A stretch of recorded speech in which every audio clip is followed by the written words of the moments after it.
Have you been seriously injured? Mama Justice is here for you. Our medical team partners with top-notch doctors, surgeons, therapists, and urologists, ensuring a comprehensive recovery journey. While our legal team, proven in securing million-dollar settlements, will fight fiercely on your behalf. With Mama Justice, you aren't just a client, you're family. Lean on us for both your healing and your rights. If you've been injured, call Mama Justice today. We're here for you. Net. Outdoorsmen in the state of Mississippi, across the southeast, and really across the country have three letters that they know are a problem. Those three letters are CWD. They represent the words chronic wasting disease. It is a disease that has no cure, and it affects the deer population, white-tailed deer, mule deer, elk, reindeer, and it is a problem. Now, the debate comes in when you talk about how big a problem it is and how you manage that problem. For more on this, James Cummins joins us right now. He is Executive Director at Wildlife Mississippi. James, I appreciate some of your time this morning. Good morning to you. Good morning. Glad to be on the show. Thank you, Richard. So let's go high level first. I think there are a lot of people that know CWD exists. Maybe they don't know how prevalent it is in some places, even in some of our neighboring states, and maybe don't know exactly what chronic wasting disease is. Yeah, that's a good question, and I think that you're exactly right. A lot of people, they may know the three letters you mentioned, but they don't know much more than that, and they know it's here in Mississippi. Chronic wasting disease is really a misfolded protein, and I guess, Richard, if I was to try to compare it with something, I would think about mad cow disease, which would be, it's not the same, but it's pretty similar. And so we certainly know that when we're looking at trying to eat beef, or we've had certainly flare-ups in that in the past years. Chronic wasting disease was first found in mule deer in Colorado in 1967, and it's since spread to most of the states, not all the states in the United States, but certainly many, and with a great prevalence being in the eastern Rocky Mountain front. And that not only is in the U.S., but Alberta and Saskatchewan and Canada as well. It was found in Arkansas, right next door to us in 2016, and in Issaquena County, just north of Vicksburg, in 2018 in Mississippi. That was one case. Now there have been over 140 positives. So we've gone in that short period of time. It's really expanded, and it's currently in 23 counties in Mississippi, the most prevalent in the state. And I think one of the things that, as you indicated about people not knowing much about it, is it's in Benton and Marshall County. Probably most people in this state couldn't tell you where Benton and Marshall County are located. Certainly the senator that was on the show just a little while ago, Ken, and she was a great supporter of the Mississippi Outdoor Stewardship Trust Fund, and I appreciate her leadership there. But so it's certainly spread up there, and we're seeing Holly Springs, Ashland, Potts Camp. That's the area in north central Mississippi that we're talking about. That's exactly right. That is ground zero in Mississippi for chronic wasting disease. And while people, may not know that much about it, one of the things that I think is extremely important is we're seeing a 90% reduction, for example, in Benton County. We've gone from 20, in Arkansas, for example, they've gone from 25 deer, per square mile, down to 2.5 deer per square mile. That's a 90% reduction. And while we don't have those statistics in Benton County, hunter sightings and researchers are seeing a very similar reduction in the herd in that part of the state. And that's not something that we want. I mean, deer hunting. You're a hunter. I'm a hunter. We get ready excited about opening day of dove season, getting ready for another hunting season. That's what drives Mississippi. It's our heritage. Of all the states, when Aldo Leopold came to Mississippi in 1932, and he'd surveyed a number of states, what he found was Mississippi exceeded any other state in terms of its interest in hunting. And that's still true today. Yeah. James, I love being outdoors. My son, my 13-year-old son, loves to hunt. And I picked him up from football practice a couple of days ago, and we were running some errands, and he saw a bunch of turkeys out in the field. And he's like, man, did you see all those turkeys? And then he immediately goes, deer season's almost here, Dad. And I was like, it is. It's close, but we kind of look around and we recognize that people are getting food plots ready. They are thinking about as we lose the leaves and acorns start to fall, supplemental feeding. And supplemental feeding is, at least in part, at the center of this conversation about what makes sense, what doesn't make sense. I think there are lots of people that love to put feeders out. Is that still an okay way to go? Is a feeder the way to go versus maybe a salt block or a mineral block that some people traditionally have used? You know, when I first started bow hunting, and I bow hunted before I gun hunted in the late 1970s, I'd find a persimmon tree and I'd get close to that. I didn't have a food plot. I didn't have a shooting house. I had a Baker climbing stand that if I didn't attach very well, I'd slide down the tree, and it didn't make me feel very good. Then we went into food plots, and now we've certainly, many Mississippians have started putting out protein and corn as feed. I personally don't feed. I don't bait. I try to manage habitat, improve our forest, improve our grasses, improve the smilax or greenbrier, improve our existing foods, and try to produce larger deer that way. The more you concentrate deer, that includes in a food plot, and that's even more so with a feeder. The more you concentrate something, the greater chance. It's like being out on Ross Barnett Reservoir during COVID. It's a good chance if you're in a boat and somebody's 100 yards away, you're not going to catch anything. But if you put everybody all together, your chance of spreading that, or put everybody in an airplane, the chance of spreading that goes up significantly. And researchers have recently found in a peer-reviewed article, so it's very good science. The Mississippi Department of Wildlife, Fisheries, and Parks, Mississippi State University, and the National Wildlife Research Lab have determined that feeding certainly increases the spread or the chances of spread of chronic wasting disease. So if yes, people are feeding, but in areas where CWD already exists, look, it's as you mentioned when we started the show, it's always fatal. We can't get rid of it. It's here, but what we can do is slow the spread of it. And if I was looking at how to slow the spread of it, to be honest with you, where it's already existing in like Benton and Marshall, there's not a whole lot you can do there. But where on the fringe of counties, for example, where it doesn't exist yet, but it may be adjacent to a county that it does exist. I think that's where we need to spend a lot of time and effort is that's where we have our greatest chance of slowing it. So if we're not feeding in those counties that are adjacent to an infected county, and it spreads at about 3.5 miles per year. So if we can reduce, contact with, if that deer is at a feeder and then another deer goes up, there's a very high likelihood that deer is going to obtain chronic wasting disease if the deer before it, had CWD. So I think we can stop feeding in many areas, and that will reduce the spread.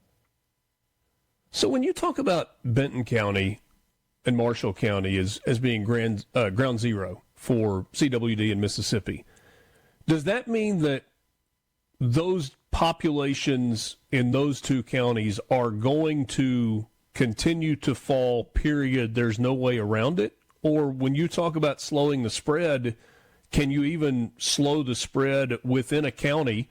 And I guess deer don't have maps, and they don't know where county lines are, and they don't know where property lines are. They're not just going to stay in their one little place. You can't quarantine deer necessarily. But is there any way to slow the spread within a county where it already exists? Yes, if you did not feed in that county, and that's in the chronic wasting disease management plan that the state currently has, there are no feed zones. But it's not, you just can't, have a rule that prohibits feeding. You have to enforce that rule. And we certainly know that, for example, in some of these counties where feeding is not allowed, we have a 40% prevalence of feeding. So even though it's not allowed, we don't have the enforcement. We just don't have enough conservation officers in the state. The state's doing a great job of enforcing it. We've got the best commission. The governor's put together the best wildlife commission we've ever had, but we still have to enforce those laws. But back to your question of slowing it. Yes, we can slow it in a county when it is not spread to the entire county. And you're exactly right. They don't pay attention to lines or political calendars or anything like that. But I think our greatest chance. Our greatest effort is really going to be where the disease does not exist. Yeah. We get a question that says, tell us about how to recognize CWD in a live animal. Whether you're in a deer stand and you see a deer through binoculars, or you're driving along and you see one on the side of the road, is there a way to know? We got about 30 seconds till the break, then we'll continue the conversation. Sure. So an infected deer with CWD is early on, they're just going to have abnormal behavior. They're going to walk funny. They're not going to look right, But as that disease progresses in that animal's body, they're going to have a lot of thirst. You're going to see them more go to water. You're going to see them look very emancipated. In other words, you're going to see ribs showing. You're going to see something that looks like it has a disease and it's not doing well. James Cummins is my guest, Executive Director with Wildlife Mississippi. So what are we looking at going forward? The MDWFP is in the process of adopting a new policy as it pertains to CWD. We'll talk about that coming up next. Mornings with Richard Cross, SuperTalk Mississippi. Glad to be with you. We're back right after this. Good to be with you. Mornings with Richard Cross, SuperTalk Mississippi. Jay at the Res on the C Spire text line says, no, Jim, Richard is not actually a hunter. I would classify myself, you've heard of CEOs at church before? Christmas, Easter, and other special occasions. That's kind of how I am with hunting. But my passion is for being outdoors, period. And especially being with my son as his love for it continues to grow. And so maybe I'm developing into more of a hunter. Maybe I heard the sermon that hooked me and is going to bring me back on non-special occasion Sundays. That's kind of where I am. But I do have a great passion for the outdoors in our state and the health of our animal population, James. And you say in an article that you wrote, it's available at supertalk.fm. You can read that. James Cummins, Executive Director with Wildlife Mississippi, that we're at a bit of a crossroads with regard to the Mississippi Department of Wildlife, Fisheries, and Parks, the MDWFP. Every 5 years, they re-examine and reassess the policies that go along with CWD. They're in the process of doing that right now. Is that correct?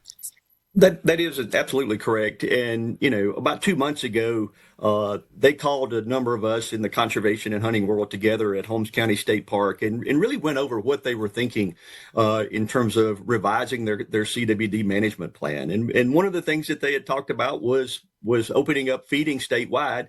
And quite frankly, even some of those in the room and others had just written a peer-reviewed paper that we talked about before the break, talking about that feeding is the greatest way to train, to move the deer, to move it through the herd. And so that I had a very difficult time reconciling why that would happen.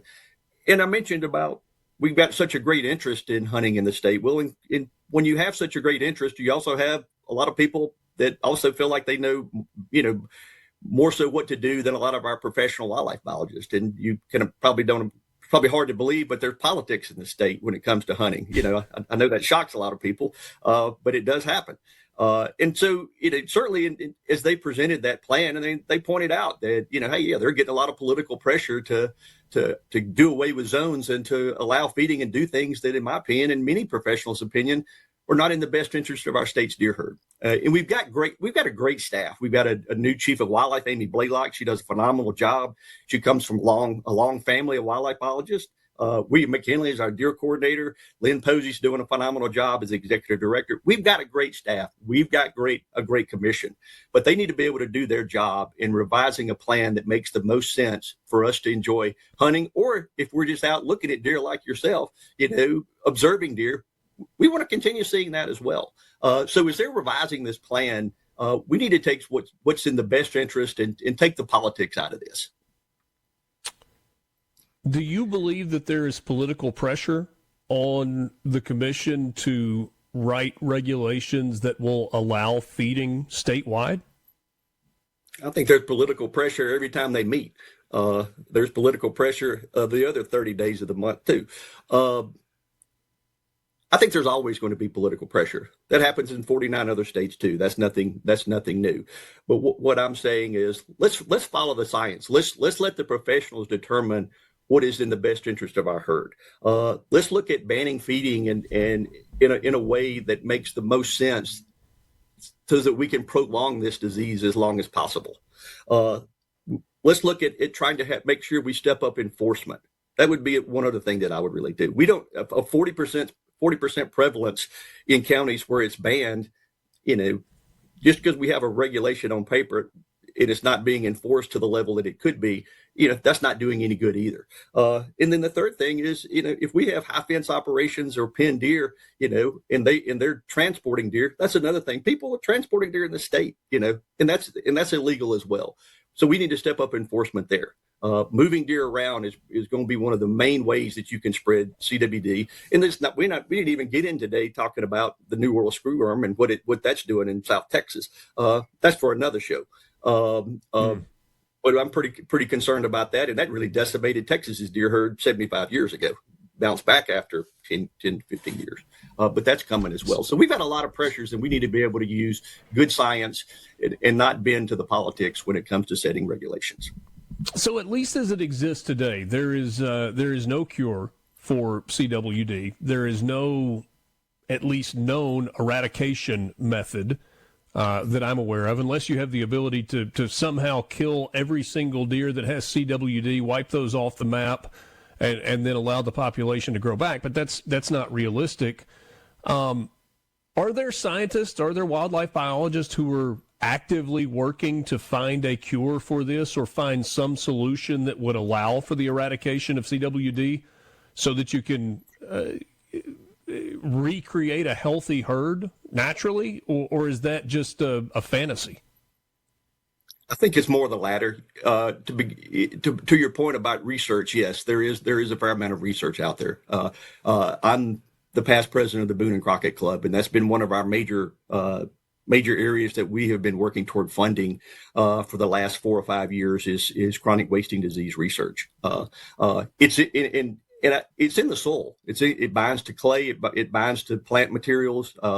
If I cut hay in one field and that has CWD, infected deer in it, and I sell that hay to somebody in Hinds County, CWD will move there too. Right now we have it in 23 counties. In 10 years is projected. If we don't move deer around and it proceeds at the rate it's proceeding, in 10 years, we'll probably have 55 infected counties, and in 20, probably 73 infected counties. And I think by the year 2040, and that's what the professionals are looking at, we're going to see major declines in our whitetail population in Mississippi.